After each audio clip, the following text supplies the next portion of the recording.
Well, good morning and welcome back to the iHealth channel, iHealth Radio.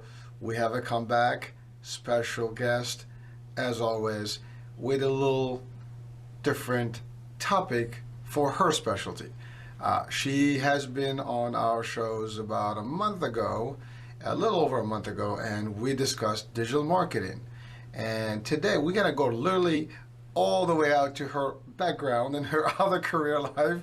And she's going to talk to us about something that is probably dear to us in the last year and even going forward in our lives because of COVID and the pandemic. Breathing correctly, filtration, oxygenating, air circulation, air quality, all that good stuff has been a big concern. And so we're going to try to bust some of the myths. We'll talk about some of the things based on Monique Idemudia's experience prior to her digital world, which probably goes with her a whole life. So again, with us today, I was talking all like in secret and almost like in a very ambiguous way. But we have Monique Idemudia with us today. She's back. She is the president of the Dragon Digital Marketing. So if anyone wants to get into the online digital marketing, all the aspect of it, please seek her, services. She is great at what she does. All right. But we had a conversation, and part of the conversation, I was trying to figure out her background, and it was interesting that she had a whole different world of understanding of building filtrations and filters and all that stuff. And I'm not even sure what the terminology and the technical terms would be, but I'm going to leave her to give us all that good, juice and content and insights. So Monique, welcome back. Hi, I'm so happy to be here. Thanks for having me. By the way, Monique, I'm following you. I mean, on LinkedIn, I see you on all the different podcasts. So keep up the great work and just keep doing what you're doing. So, Monique, I know last time we talked about digital marketing. We talked about the different aspects of digital marketing, and there's a lot of good stuff.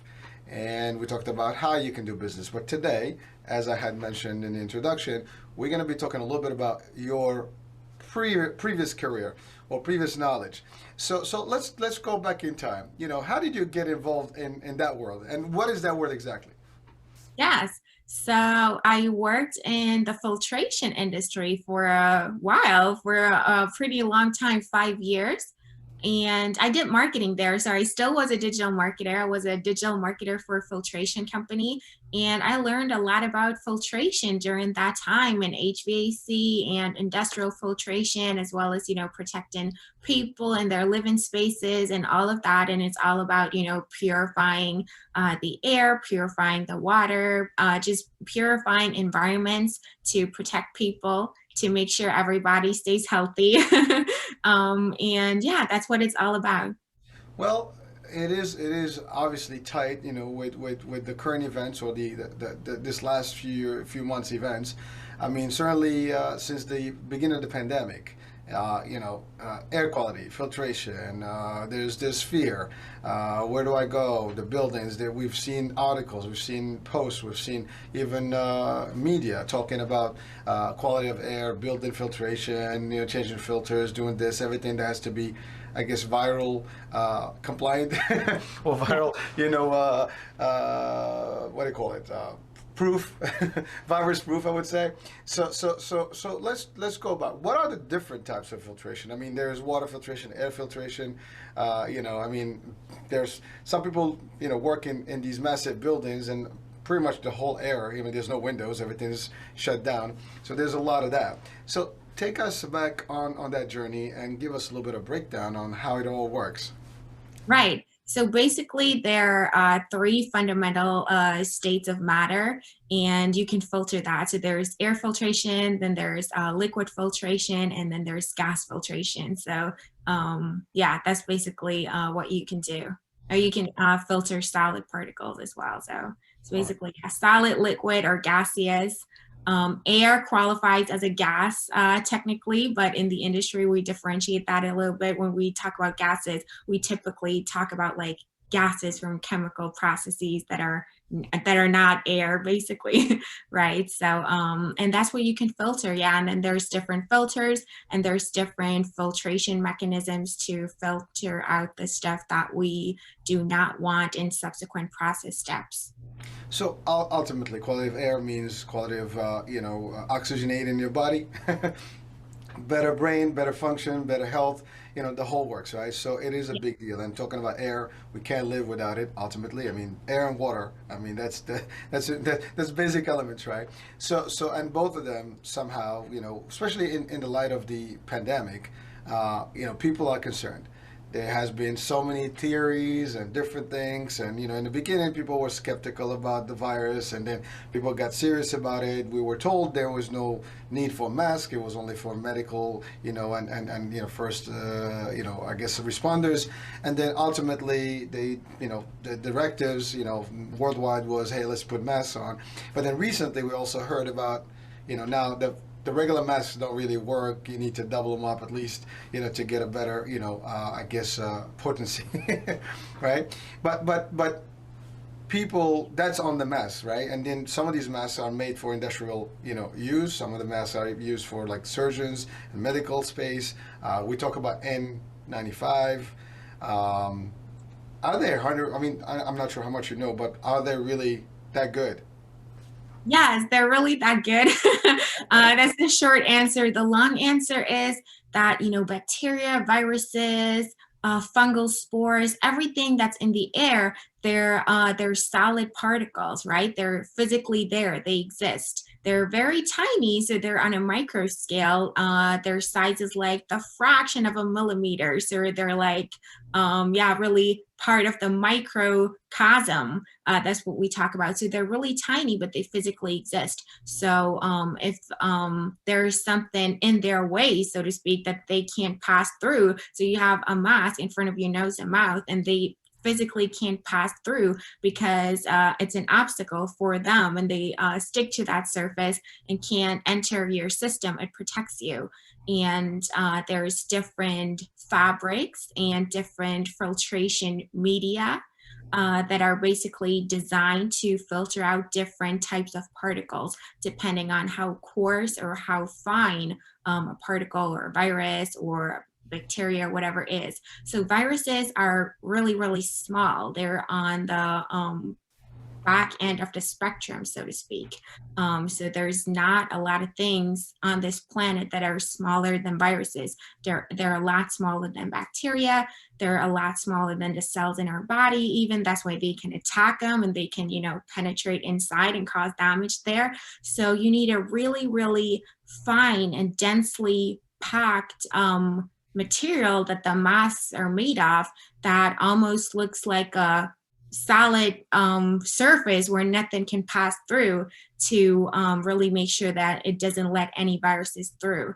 And the N95 masks have a filter medium that is made out of a material that doesn't let viruses pass through, whereas other masks like the regular surgical mask, or if you take like normal fabric like this and you maybe DIY a mask from like an old t-shirt or blouse or whatever, they have a lot coarser grid of mesh, so to speak, how the fibers are Together. yeah are woven together or spun together or knitted together. There's different techniques how you can make the fabric too, right? And yeah, the N95 masks, they're basically designed to not let viruses pass through. For the naked eye, you may not always be able to see the difference, but you can definitely see it under a microscope that they're a lot more densely packed, and they will not let any viruses through to 99.999 whatever percent. So they're pretty safe and they keep you safe, and it works to wear them because it's a physical thing. So the viruses exist, they're there, they're just really small. And if they have a barrier that they can't pass through, then they can't pass through there. It's So, basically like a sieve, yeah, well, for pollution. Yeah. it's again, the reason I asked the question is that, you know the problem with the N95 is that they're limited in terms of who can get them, even access wise. I mean, to buy an N95 right now is almost like very difficult to do. So a lot of people tend to just buy the pack, the either the blue ones like surgical masks, and some of them are not even surgical grade or medical grade. So they're not really, to your point. I mean, if you literally look at the sun, you probably can see some race through, in some of those. And some people have showed tests where they blow into a candle, and you can see that the candle can actually get, shut down, whatever. It put out. So it's very, interesting because everybody now is relying on masks, and I mean, until the full immunization scale happens, masks are going to be still part of our lifestyle, right? And I hope that eventually it will disappear, but until then, we have no choice. But people are still, and we've seen throughout the whole course of the year, despite the masks and all the precautions and the social distancing, we still had cases that were in the uprise, and they've been, I mean, right now it's a little getting better. But for a minute, it was just like back to where in the beginning of the pandemic.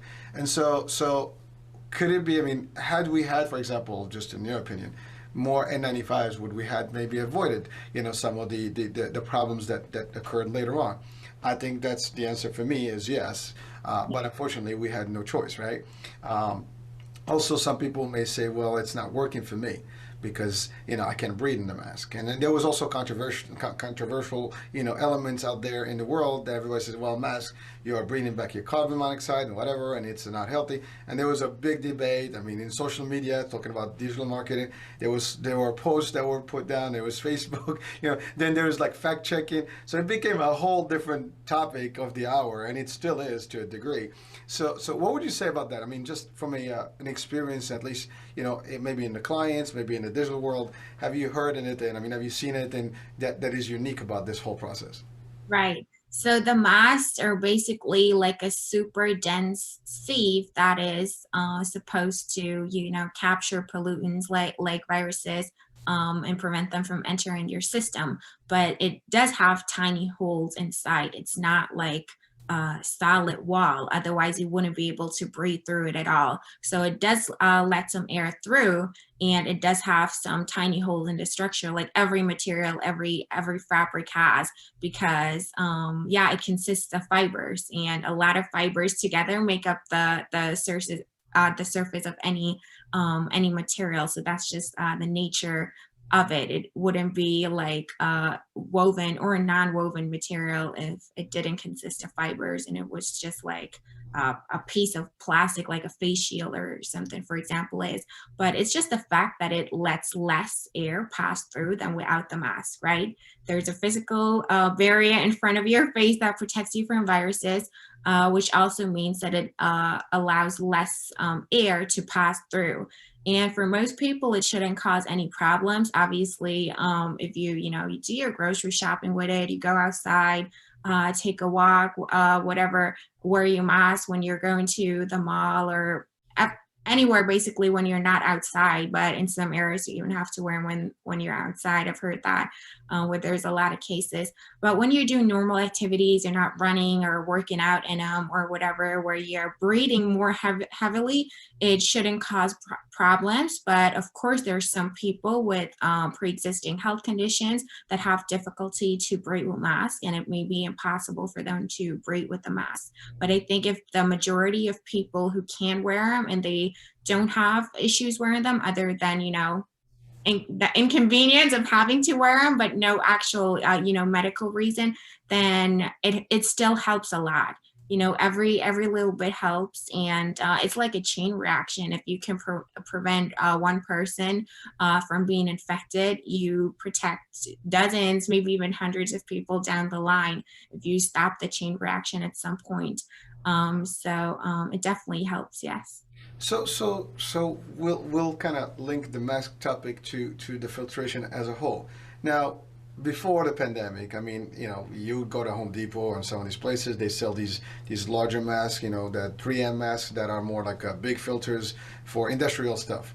Are they very, similar to massive filtration systems? I mean, they're just basically portable ones for the human body, but they have these masks that were actually good. They disappeared from the market. It's hard to get them now if you wanted those. I mean, it's like it's funny. A couple of years ago, I was just playing with something. I'm looking at the masks, and you get all these radiation masks and all the like the Cold War masks that they were selling online. You can't even find those, and I've seen people actually wearing those in the street.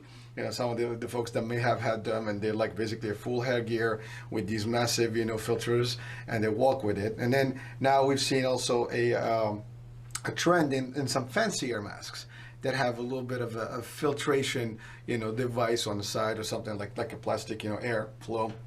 I mean, are those really in your based on your experience working in the industry? Are those actually as good as maybe the N95s? If they have the same classification, so there's different classes of filters, right? And it depends on how much stuff they basically let pass through and how densely they're packed.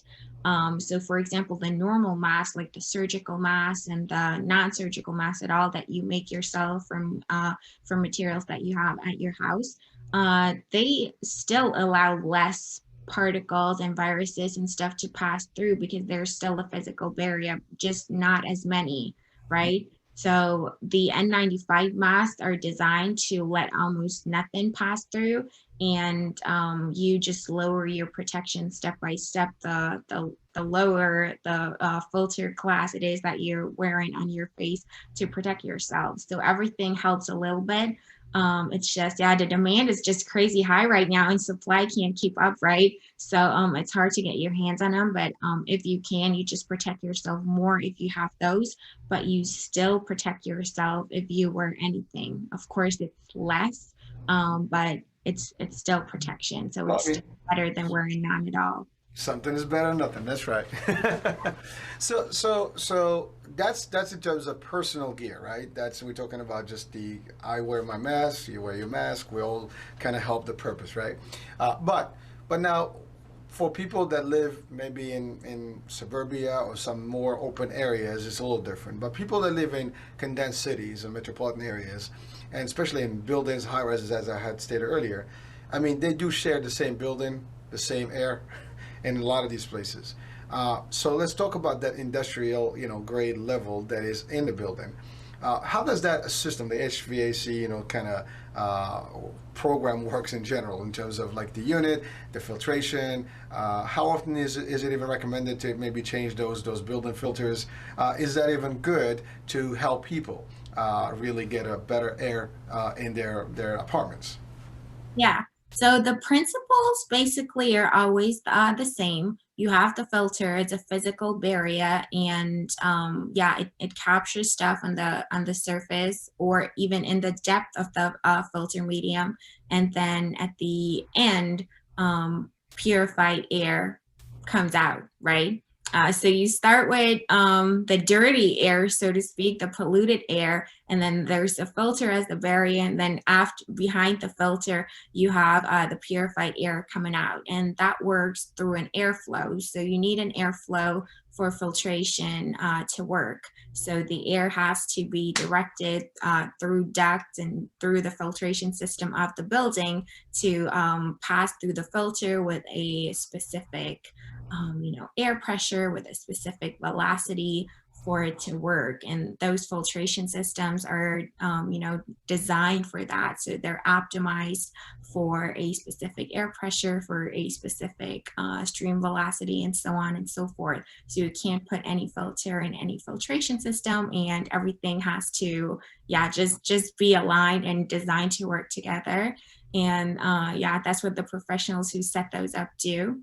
And it has to, a filter has to be changed when you just can't guarantee the full efficiency anymore. So at some point, if it's too full, basically with stuff that it has collected, it needs to be changed, and that depends on how what a purity level you want.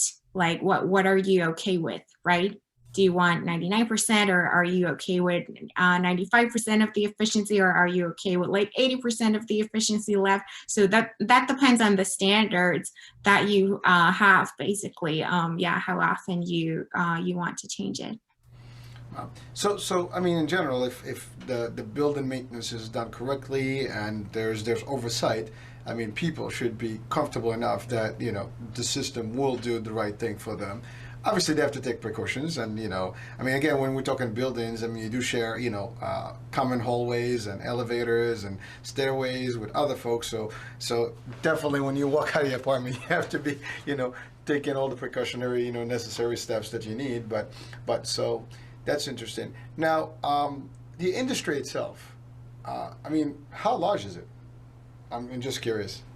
Yeah, it's a pretty large industry. There's a lot of areas in this world, a lot of industries in this world that have a need for filtration. So it's not just, in our personal lives like face masks, or you may know there's air purifiers that you can put in your room, or humidifiers, or Hmm. whatever, or filters that you have in, let's say, cigarettes, or your AC that you have at home, things like that. Or like there's filters and laser printers that protect you from yeah, the See, I didn't know that. Oh, you didn't know? Yeah, so it would be threatening your health if there like wasn't a filter inside that laser printer when, yeah, when it prints basically. So there are some, or like even vacuum cleaners, like they have filters inside. So there's a lot of different appliances in our everyday life as consumers where you need filtration. But there's also a lot of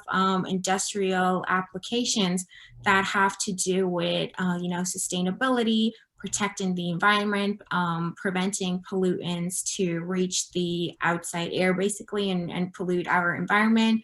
Like we see in a lot of Asian countries where there's a lot of pollution, and people like long before COVID had to wear masks stepping outside their house because there was so much smog and stuff in the air and things like that. And then it's also about optimizing processes.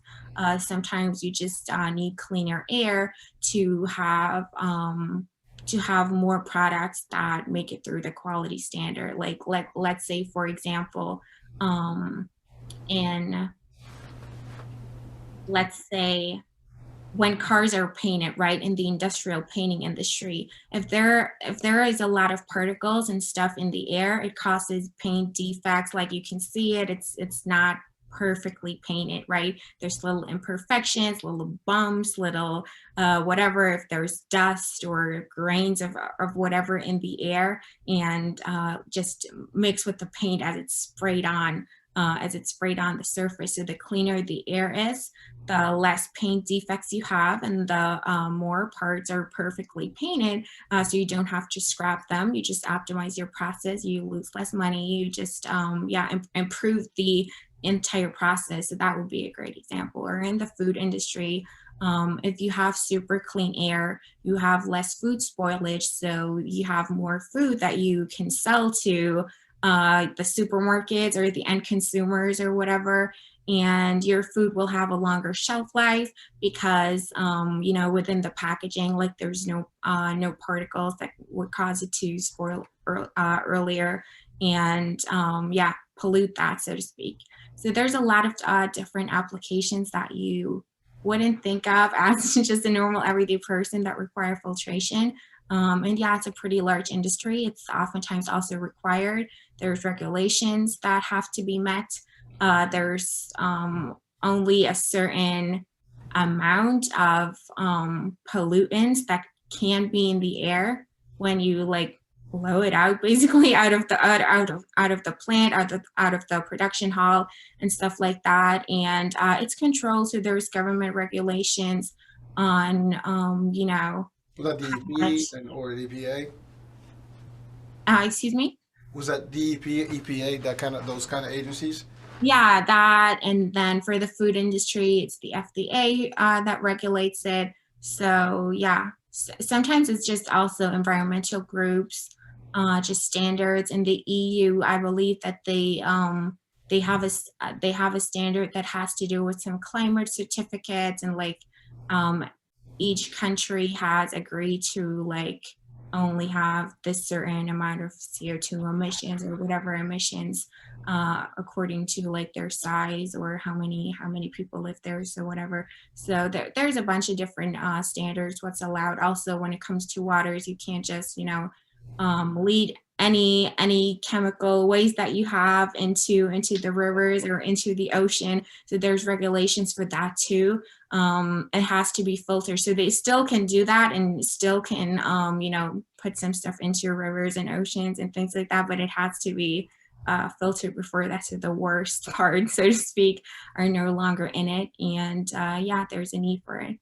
So that actually, you actually were ahead of me in this, because I was going to ask about the impact, the environmental impact, but also, like there's a lot of groups today, and there's a lot of movement against, like for organic, biodegradable, and all this stuff. Now, did the industry kind of adapt a little bit more of those things? Like for example, are the filters biodegradable, for example? I mean, I'm not even sure if that's possible, but there's a lot of innovation right now in all the aspects to try to help the environment by introducing some nature friendly stuff.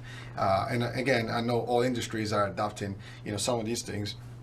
To what degree you think, I mean, based on your knowledge, that that the industry has gone right now? I mean, yes, they do the basic stuff that is standardized, but do they do more in terms of just like being ahead of the game? Yes, for sure. And it's also super requested. A lot of people are more conscious about, their environmental footprint. So some filters are biodegradable, some are not. Some are even reusable, and you can wash them and literally put them in an industrial washing machine and reuse them again a couple of times until you have to buy new ones. It depends on, the application, what you use them for as well, and the material that the filter is made out of, so to speak. But yeah, it's a trend, and it's very big in the filtration industry because sustainability is a big topic in general, and one of the main purposes that filtration serves to. All right. Well, thank you for that. Now there is a big concern. Well, at least I think there is, in the I guess the airline industries. And the reason I'm saying the concern is that obviously if you're traveling for an hour or 2 hours is one thing, but if you're traveling across to the other continents, or across the Atlantic or the Pacific, or going south to Australia, whatever you're going, the distance is long, and now you're in this small aircraft. Well, it's not physically small, but I mean, compared to any other buildings, they're very tight spaces, and the air is basically recycled over and over. Do you know of any, I guess, changes or enhancements that have been put in place today to maybe tackle the topic of COVID or similar viruses and things like that? Yes. So there's basically hardly any filtration system that uses 100% recycled air and recycles the very same air over and over again. There's a certain percentage of fresh air that is fed into the old air, so to speak, and mixes with that. So you have some air changes going on there. And you can play with that. It's like a variable, so to speak. You can use more or less, so you have more or less air changes per hour. And if you use more fresh air, let's say it used to be 10% and now it's 20 or 30%. And then you also increase the circulation, so to speak, so you have more air changes per hour too. And you circulate it faster, so to speak, so that the old air doesn't stay as long in the same room as it used to. You can get it pretty purified. Yeah. Well, And I we're talking airlines. That works in airlines, yeah, in a plane. They yeah. actually, wow. See that I would have never thought about that. That they actually circulate in fresh air. To a One. certain degree, yeah, a little bit, yeah. Okay, all right, that's cool. I mean, again, the reason I'm asking the question, obviously, people have concerns traveling right now. I mean, considering that a lot of travel is limited, but certainly everybody's eager to travel. And now you have to have the mask on while you're in the air, but still people are concerned. I don't want to be close to people. I'm not sure if the air is clear. I mean, I'm not going to be suffocating. I'm not going to be, I have, recyclable air here and I have a mask on. I am really not going to have it. So a lot of people would probably choose not to travel. So the idea is to share that, there's still good, wait, you can still travel. There's still going to be good breathable air and things like. Now, of course, we're not, specialists in this or doctors, or, we can give that kind of advice. But at least, based on the industry, there are some real valid things and enhancement that are being put in place to kind of accommodate for these things, and hopefully the fears can go away. So I mean, you really give me something told I had never thought that that would be the case, because I'm just thinking like, where are they going to get the air from? It's kind of scary, but yeah, I mean, it's interesting that they do have to compensate and recycle as they go, maybe a longer distance. That process is repeated, so that's pretty interesting.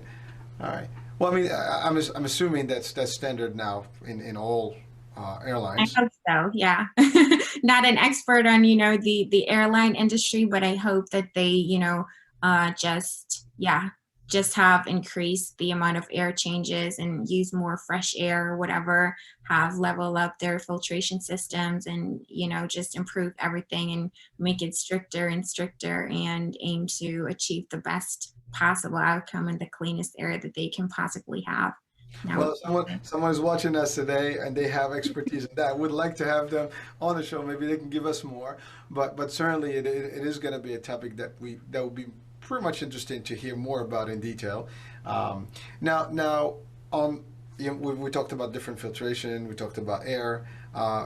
We talked about a little bit about water. But now the water filtration. It's the same industry more or less, but now it's just applications can be more broad because it's a little different, and it's anything that has to do with water contained anywhere. I mean, whether it's seawater, river water, mountain water, lake water, whatever, or just household water that's being produced. I mean, I know I took a tour on a ship one time, and just to understand how the water filtration, how they do the black water, they have different names for these things, and because they want to separate them, and then how they kind of neutralize them, some of these things, and then they put them into the sea clean, and some of all the stuff that is bad for the sea is actually removed and kept on the ship until they go on land. So it's pretty interesting how they do all those dynamics. And so in your experience, how intense is that? I mean, that is, again, water. We talk about air, and then water is just as important. And you said earlier, I mean, rivers and sea, you don't want to just dump stuff in because that would pollute everything. I mean, if we have protection on a laser printer, I mean, we should have protection in our rivers, right? So to what degree you think that is being, really controlled? I mean, I'm sure there's got to be limitations to what people can do, because I mean, you can control as much as you want. There's always, a risk, right? But what systems, that you're familiar with that can be either used in a home or in an industrial building or in general and just in public? yeah, I think it's equally important because it's all part of our environment, right? Our waters are important, our air is important. Yeah, we live in this world and it's equally important. There's a lot of things that you can do with water as well, starting from, filtering your pool, for example. There's a water filter in there that filters that water, You're in the south. You're in Florida, right? right? That's okay. Yeah. We're in the north right now. Pools are closed. But there's public pools as well. They have filters as well. Yeah, if you have an aquarium or whatever, there's shower heads with like filters inside, so your water is like less scaly and just, yeah, softer, feels better on your skin when you take a shower with that kind of shower head. So there's a lot of applications and a lot of things that you can filter out of your water. Water can have different pH levels. It can, be more acidic or more alkaline.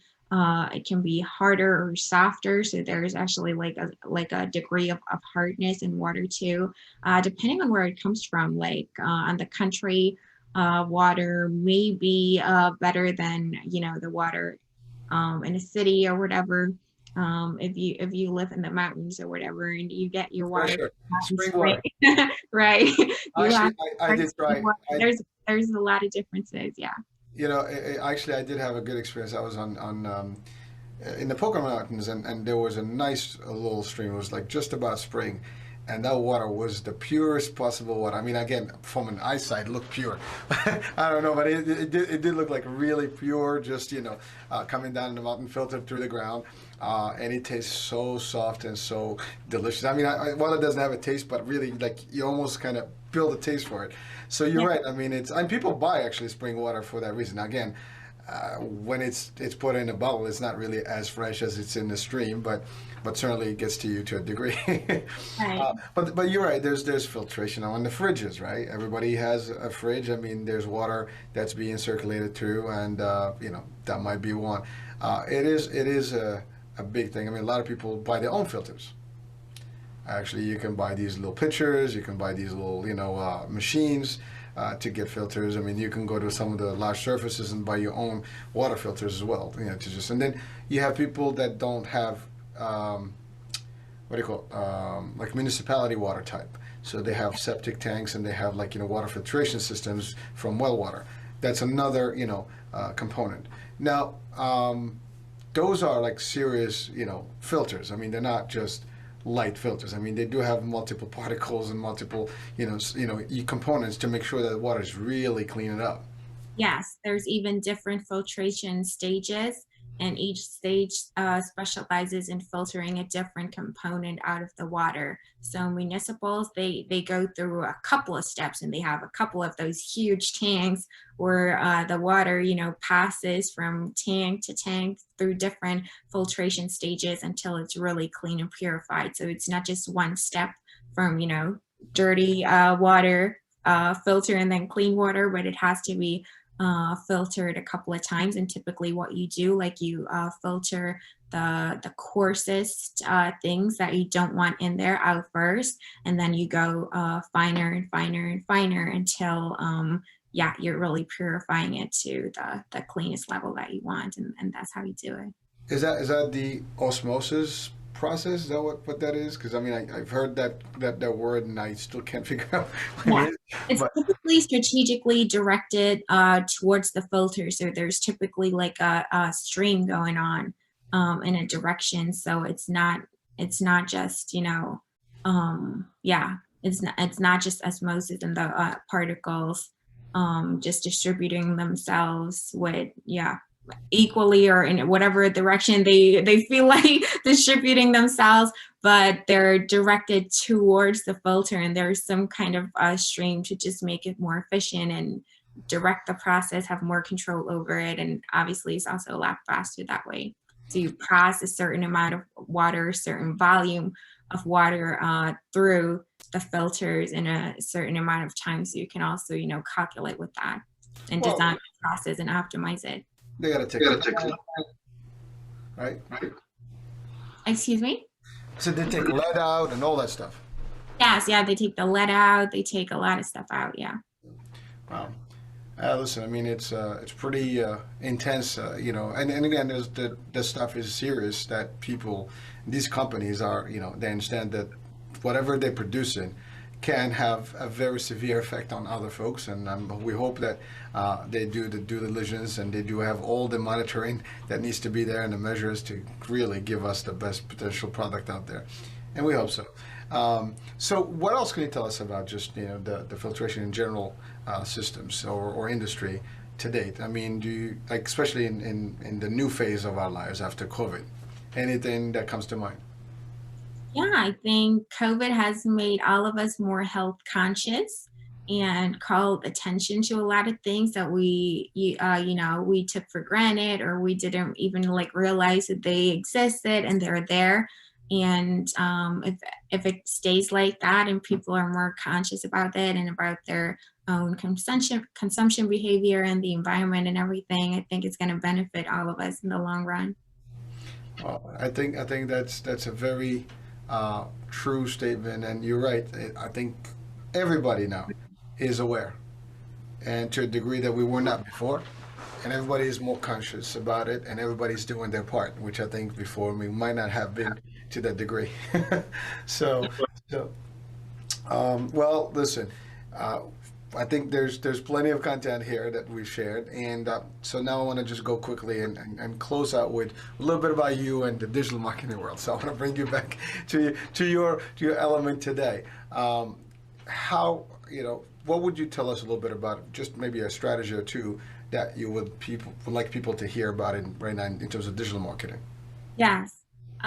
Always talk in terms of the value for people. So the filtration industry It can get really, really technical, and there's a lot of numbers involved and a lot of engineering involved.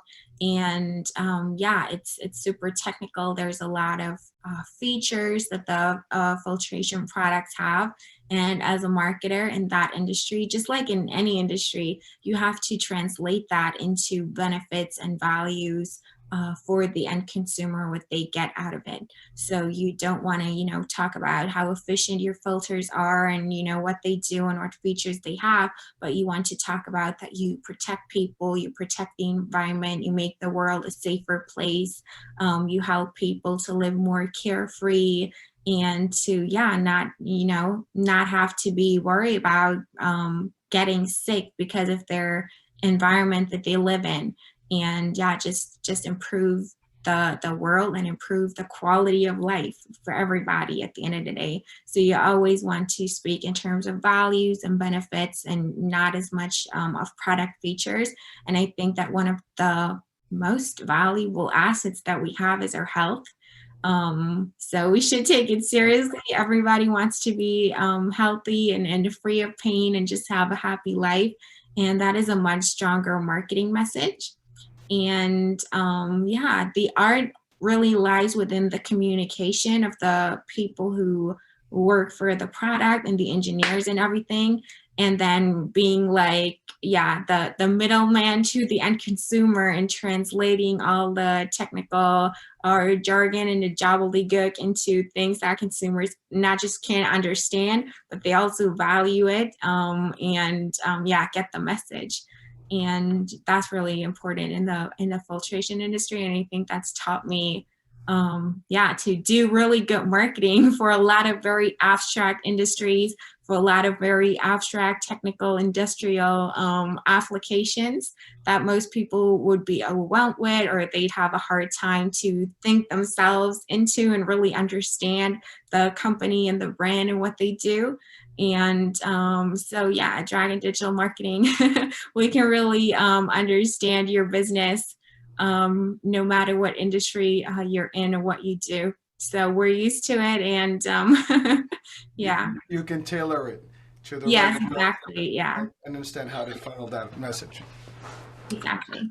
Well, Monique, as always, thank you for the opportunity. First of all, for accepting the invitation, coming back, and also for some. We took you back into your old, digs and your old, history moment there, and maybe some nostalgic moment there, but definitely, I mean, you've given us some insights that I personally have not known some of the facts you've given. Probably a lot of people may not have heard of those things because we're not involved in those things. And certainly, I like the last piece of advice as well in terms of just as a business, in terms of marketing and things like that, how to really approach it. So always great insights. And I'm still keeping up, tracking all the shows and all the talk shows that you're doing and the podcast. So check out Monique. She's very active. She's in almost every day in the podcast. So and different topics about marketing, digital marketing, different aspects. Her website and her information is on the actual show description. So again, check her out, check her company and her services, and give her some love. All right. So with that being said, have a great rest of the weekend. Hurricane H here. Thank you for watching the iHealth channel and listening on iHealth Radio. Monique, thank you very much. It's been a pleasure as always. You're welcome.